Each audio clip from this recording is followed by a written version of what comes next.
हाँ जी किसान भाइयों नमस्कार। आज हम पहुँचे हैं गांव नागो की और हमारे बीच में पहुँचे हैं IARI भारतीय कृषि अनुसंधान संस्थान नई दिल्ली से डॉक्टर अशोक कुमार सिंह जी। नमस्कार। आप जी भारतीय कृषि अनुसंधान संस्थान में बतौर निर्देशक रह चुके हैं और रिटायरमेंट होने के बाद भी आप किसानों की सेवा में आए हैं और बासमती पर दोबारा से जो रिसर्च आपने शुरू की है। तो सर आपका बहुत बहुत धन्यवाद। आप पहुंचे हैं नागो की और हम देख रहे हैं जैसे हरप्रीत ने अपने खेत में ये 1985 लगाई है जी। तो 1985 के बारे में आप बताएं कि सबसे पहले बात करेंगे कि इस किस्म की खासियत क्या है। जैसा कि आप जानते हैं हमारे संस्थान के द्वारा विकसित एक किस्म पूसा बासमती 1509 जो इस क्षेत्र में काफ़ी प्रचलित है और ख़ासकर वो किसान जो कि धान की कटाई के बाद आलू लगाते हैं, मटर लगाते हैं, इन किसानों ने इस किस्म को खूब अपनाया है। नਵੇਂ ਬੀਜਾਂ ਦੀ ਜਾਣਕਾਰੀ ਲਈ ਮੇਰੇ ਚੈਨਲ ਨੂੰ ਕਰ ਲਓ ਸਬਸਕ੍ਰਾਈਬ। ਇੱਥੇ ही नਵੇਂ ਬੀਜਾਂ ਦੀ ਜਾਣਕਾਰੀ सब तो पहला ਦਿੱਤੀ ਜਾਂਦੀ है।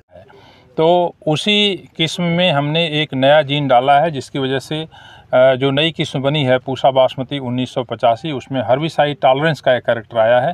इसका अर्थ ये है कि जब हम धान की सीधी बिजाई करते हैं और भविष्य में धान की खेती धान की सीधी बिजाई के ऊपर ही निर्भर करेगी। अगर हमको सस्टेनेबल राइस फार्मिंग करनी है तो धान की सीधी बिजाई करनी है।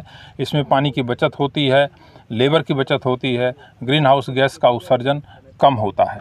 लेकिन सबसे बड़ी समस्या धान की सीधी बिजाई में खरपतवारों की आती है। उसका अच्छी तरह से नियंत्रण नहीं होने के कारण सरकारों के तमाम प्रयास के बावजूद भी किसान बड़े पैमाने पे धान की सीधी बिजाई को अपना नहीं पा रहे थे।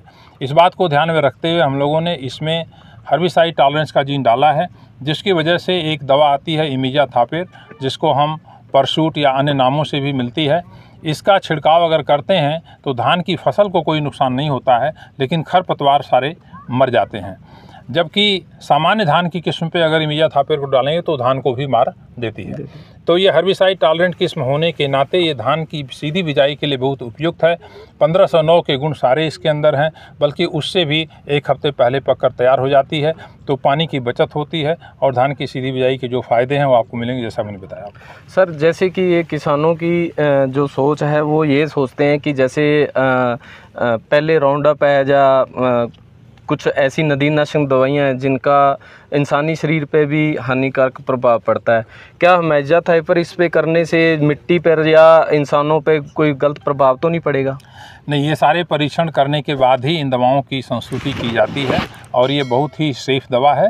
सिर्फ हमको ध्यान रखना है कि इसकी हमको प्रयोग जो है धान की सीधी बिजाई में करना है। रोपाई के लिए इसकी संस्तुति नहीं की गई है। और बाकी जो खरपतवार नाशी दवाएँ हैं, देखिए अगर हम इनकी तुलना दूसरे रसायनों से करें, चाहे आपके कीड़े मारने वाली दवा है या फफूंद को नाश करने वाली दवा है, तो वो दवाएं तब हम प्रयोग करते हैं जब फसल बाली आ जाती है। हाँ जी। दाना भरना शुरू हो जाता है। उनके अवशेष होने के चांसेस थोड़ा सा ज़्यादा होते हैं अगर सही तरीके से उनका प्रयोग नहीं करें।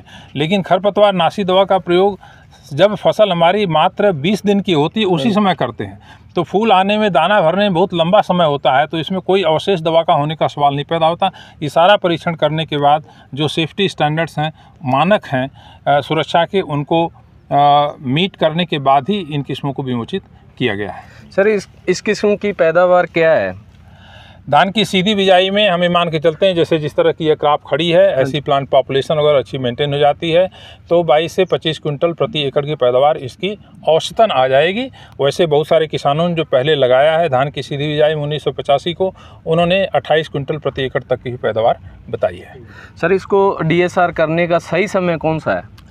देखिए DSR करने का समय सही इसका जो है 15 जून के आसपास है। 15 जून से लेकर के 20 जून के बीच कर दें, क्योंकि बरसात शुरू होने से पहले पहले DSR हो जाना चाहिए। लंबी अवधि की किस्में हैं उनको और पहले करें, लेकिन इसे हम 15 से लेकर के 20 जून के बीच में इसकी बिजाई कर दें। 1121 है, उस जो 1121 की किस्म है 1979 उसको थोड़ा सा हम पहले कर सकते हैं, लेकिन जून में हमको सीधी बिजाई कर लेनी चाहिए। अगर सर इसके अनाज की बात करें तो मंडीकरण में इसके अनाज का रेट किस तरह? जैसा मैंने बताया ये 1509 का ही सुधार करके बनाई गई है। सारे गुण इसके दाने की क्वालिटी, गुणवत्ता देखने में 1509 जैसे है, तो जो रेट 1509 का मिलता है वही रेट 1985 का मिलना चाहिए बाजार में। बहुत बहुत धन्यवाद सर। थैंक यू, बहुत बहुत धन्यवाद आपको।